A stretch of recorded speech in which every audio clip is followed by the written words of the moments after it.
Hi student. पिछली video में आप पढ़े थे समांतर प्लेट संधारित्र की धारिता। आपकी इस वीडियो में टॉपिक है आपका समांतर प्लेट संधारित्र की धारिता जबकि प्लेटों के बीच आंशिक रूप से परावैद्युत पदार्थ भरा हो। मतलब कि जो प्लेटें हों उसमें आंशिक रूप से परावैद्युत पदार्थ भरा हुआ हो, तब उस समांतर प्लेट संधारित्र की धारिता क्या होगी देखते हैं। मान लिया ये आपका X और ये Y धातु की दो प्लेटें एक दूसरे के समांतर ये स्मॉल d दूरी पर स्थित हैं। इनके बीच एक परावैद्युत पदार्थ स्मॉल t मोटाई का एक परावैद्युत पदार्थ भरा है जिसका परावैद्युतांक K है। ये जो पदार्थ भरा टी मोटाई, ये मान लेते हैं एक पट्टी है टी मोटाई का, ये परावैद्युत पट्टी। तो जब इस एक्स प्लेट को प्लस क्यू आवेश दिया जाता है तो वाई प्लेट की भीतरी सतह पर माइनस क्यू और इस बाहरी सतह पर प्लस क्यू आवेश प्रेरित हो जाता है। लेकिन ये वाई प्लेट की जो बाहरी सतह है ये यहाँ पृथ्वी से जुड़ी है, इसलिए इसका धनावेश पृथ्वी से आने वाले इलेक्ट्रॉनों से निरावेशित हो जाता है। चित्रानुसार परावैद्युत पदार्थ की मोटाई या परावैद्युत पट्टी की मोटाई स्मॉल टी तथा वायु की जो मोटाई होगी वह इस d में से t को घटाने पर प्राप्त होगा, यानी कि d माइनस टी होगी। तो वायु में अब यहाँ पर जो विद्युत क्षेत्र की तीव्रता होगी, वायु में विद्युत क्षेत्र की तीव्रता आपका होगा E1 से लिख लेंगे, E1 बराबर सिग्मा अपान एप्सिलॉन 0। देखिए आप क्या लिखेंगे, मान लिया एक्स वाई धातु की दो प्लेटें एक दूसरे के समांतर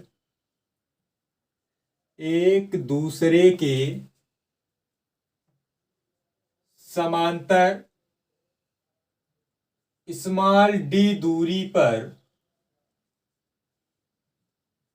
स्थित हैं या रखी हैं, लिख सकते हैं। इनके बीच स्मॉल t मोटाई, ये यहां दर्शाया गया स्मॉल t मोटाई का एक परावैद्युत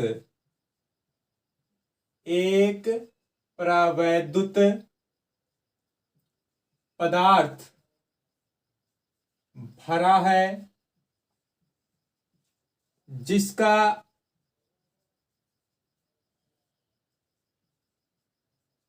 परावैद्युतांक, ये जो भरा हुआ है पट्टी रखी गई है उसका परावैद्युतांक मान लेते हैं क्या है, K है। जब प्लेट X या X प्लेट लिख सकते हैं, प्लेट X को प्लस क्यू आवेश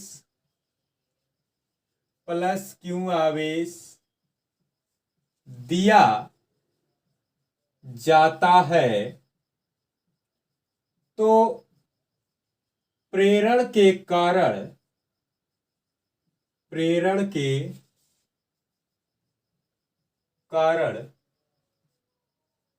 वाई प्लेट की भीतरी सतह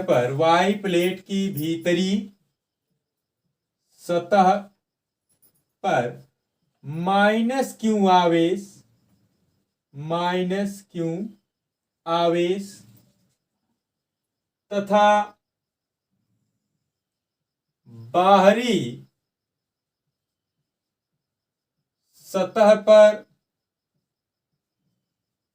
प्लस क्यू आवेश प्रेरित हो जाता है, प्रेरित हो जाता है। परंतु अब ये जो वाई प्लेट का बाहरी सतह है, परंतु वाई प्लेट की बाहरी सतह पृथ्वी से जुड़ी है, इसलिए इसका धनावेश पृथ्वी से आने वाले इलेक्ट्रॉनों, पृथ्वी से जो इलेक्ट्रॉन आएंगे उनसे निरावेशित हो जाएगा, इलेक्ट्रॉनों से निरावेशित हो जाता है।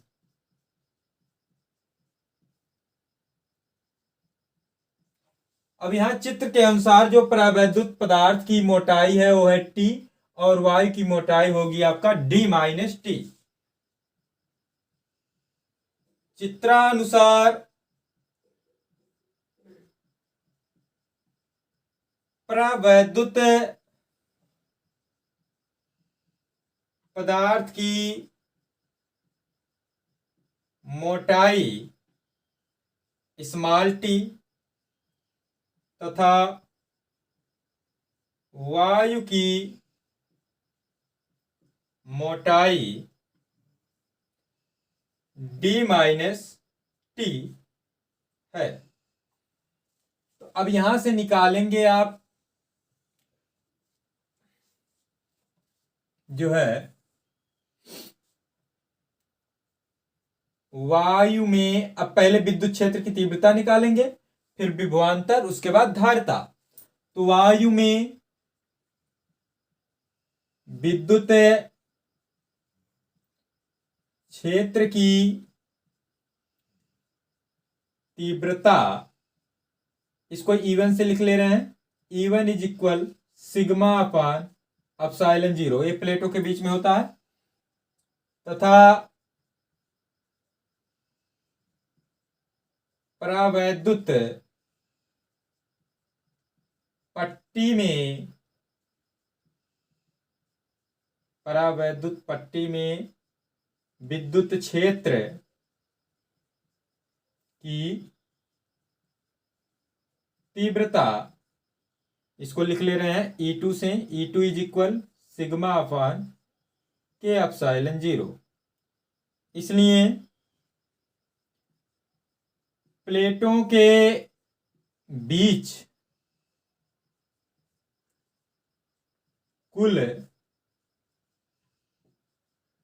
विभवांतर, अब विभवांतर क्या होगा आपका, V इज इक्वल, दो इसके कारण भी होगा इसके कारण भी होगा, तो आपका V1 plus V2। V is equal, विभवांतर आपका होता है विद्युत क्षेत्र गुणे दूरी, तो यहां पर E1, V1 के लिए E1 गुणे, अब E1 ये वायु है, वायु की मोटाई यहां पर आपको बताया है कि D माइनस टी है, तो E1 गुणे D minus T plus V2 आपका होगा E2 गुणे, अब इसकी मोटाई आपका है परावैद्युत पट्टी की T, तो आपका V इज इक्वल E1 की वैल्यू सिग्मा अपान epsilon 0 into D minus T plus E2 की वैल्यू सिग्मा अपान के एप्सिलॉन 0 इंटू टी। तो यहाँ से V की जो वैल्यू आई वह आ गया, यहाँ पर कॉमन आपका है सिग्मा अपान एप्सिलॉन 0। तो यहाँ पर बचा आपका d माइनस टी, यहाँ पर बचा d माइनस टी और यहाँ बचा प्लस टी अपान के।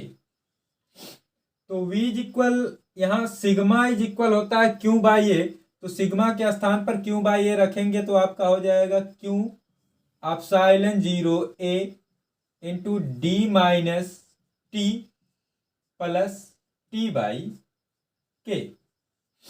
इसलिए संधारित्र की धारिता, अब संधारित्र की धारिता क्या होगी, सी इज इक्वल होता है आपका क्यू अपान वी। तो यहां पर क्यू तो क्यू ही है और ये वी की वैल्यू यहां से रख देंगे, क्या है आपका Q upon epsilon 0 A into D minus T plus T upon K. ये क्यू से क्यू कैंसिल हो गया तो सी इज इक्वल आपका आ गया, ये ऊपर चला जाएगा epsilon 0 A upon D minus T plus T by के। ये आपका सूत्र आ गया। अब इसकी कुछ विशेष स्थितियां हैं, उसको भी आपको बताते हैं।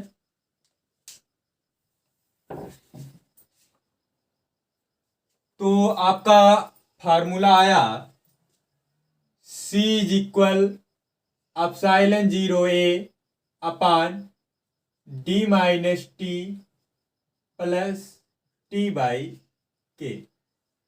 अब इसकी विशेष स्थितियां क्या होंगी, विशेष स्थितियां, अब विशेष स्थितियां क्या होंगी, पहला, यदि प्लेटों के बीच पूरे भाग में प्रवैद्युत पदार्थ भरा हो। तो देखते हैं पहली स्थिति, यदि प्लेटों के बीच पूरे भाग में प्रवैद्युत पदार्थ भरा हो, इसका मतलब यह हुआ, अर्थात ये जो T है, T बराबर D, तब संधारित्र की धारिता, अब संधारित्र की धारिता क्या होगी, C इज इक्वल आपका एप्सिलॉन 0 ए अपान D माइनस, अब T के स्थान पर रख देंगे D प्लस D बाई के। तो यहां से C इज इक्वल आपका आ गया, ये D में से D जाएगा तो कट जाएगा, 0 हो गया, तो ये के ऊपर चला जाएगा, के एप्सिलॉन 0 ए अपान D। ये आपका हो गया पहला केस, पहली स्थिति कि प्लेटों के बीच क्या भरा हो, प्रवैद्युत पदार्थ भरा हो। दूसरी स्थिति, यदि प्लेटों के बीच पूरे भाग में वायु भरी हो, वायु भरी हो, तब संधारित्र की धारिता, अब क्या होगी धारिता, देखते हैं। वायु भरी हो मतलब कि जब पूरा वायु है तो यानी कि ये T का मान 0, तो T के जगह पर अगर आप 0 रखेंगे तो आपका आ जाएगा C is equal epsilon 0 A upon D।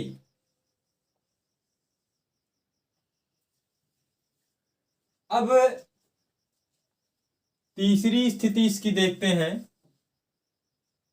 तीसरी, यदि प्लेटों के बीच स्मॉल टी मोटाई की धातु की कोई पट्टी रखी हो, धातु की कोई पट्टी रखी हो,